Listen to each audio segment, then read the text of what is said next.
పాకిస్తాన్లో రామ మందిరం. అవును, ఇది అక్షర సత్యం. మీరు వినేది కూడా కరెక్టే.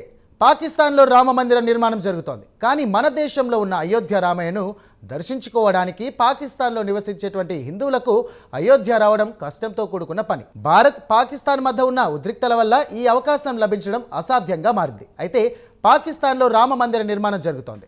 పాకిస్తాన్లోని థార్పార్కర్ జిల్లాలో ఉన్న మొగల్వాల్ బడా గ్రామంలో రామ మందిర నిర్మాణం 6 నెలల క్రితం ప్రారంభించారు. ఇక ఆలయ పూజారి థారూరామ్ తెలిపిన ప్రకారం ప్రధాన ఆలయం ఇప్పటికే పూర్తయింది. ఇప్పుడు కేవలం రాముడి విగ్రహానికి ప్రాణ ప్రతిష్ఠ చేయాల్సి ఉంది. ఆలయం చుట్టూ సత్సంగ్ వేదిక, కాంపౌండ్ వాల్, ఇతర సౌకర్యాల నిర్మాణం కొనసాగుతోంది. ఇక ఈ మందిరాన్ని నిర్మించేందుకు పాకిస్తాన్లోని వివిధ ప్రాంతాల నుంచి హిందూ సమాజం ఇటుకలు, సిమెంట్, కూలి పనులు వంటి రూపాల్లో సహాయం అందిస్తోంది. ఈ ఆలయం కేవలం ఆధ్యాత్మిక స్థలంగా కాకుండా పాకిస్తాన్లో హిందువుల ఐక్యతకు, ఆత్మ గౌరవానికి గుర్తుగా నిలుస్తోంది. ఈ రామ మందిరం స్థానిక హిందూ సమాజానికి నమ్మక చిహ్నంగా మారింది. ఆశ్చర్యకరంగా అక్కడి ముస్లిం సమాజం నుంచి ఎలాంటి వ్యతిరేకత లేదు.